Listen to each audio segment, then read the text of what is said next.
Europe's Christine Lagarde says that she thinks there could be a digital euro in two, maybe 4 years.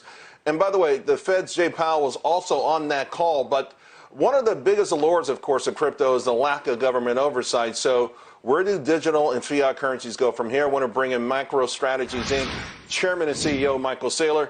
Michael, you know, it really is amazing that you were obviously you've been ahead of the curve, but when you start to hear central bankers talk about digital currency, maybe creating their own digital currency, you hear about countries like China.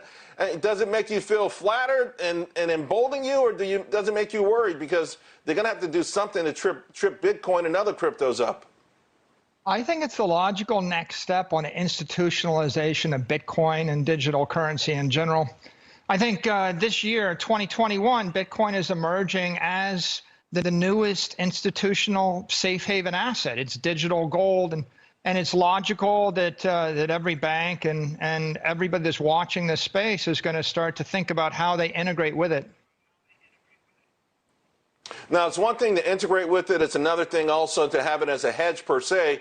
But, you know, Bitcoin enthusiasts, I think like yourself, think ultimately this is a sort of, this could actually be a world reserve currency of sorts. So will everyone just sort of stand by and allow that to happen?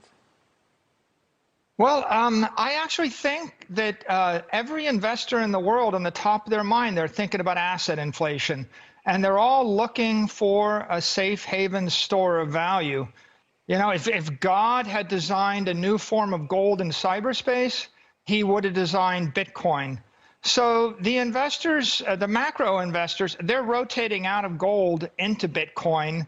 And it's just a natural flow. Investors are going to allocate their capital to the asset that they think is going to hold value the best in the emerging monetary environment. And right now, they're voting with their dollars, and they're voting for Bitcoin.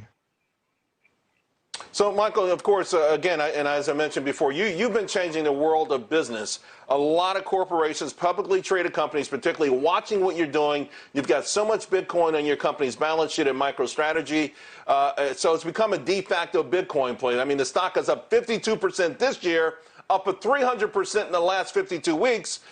So what are the pros and what are the cons about going this route? You know, we were leaders and pioneers in adopting Bitcoin as a treasury reserve asset on our balance sheet. I think that lots and lots of corporate finance execs are beginning to notice the monetary inflation. They're beginning to worry, and they're beginning to realize that cash on a balance sheet is a liability. It's not an asset. Bitcoin is an asset.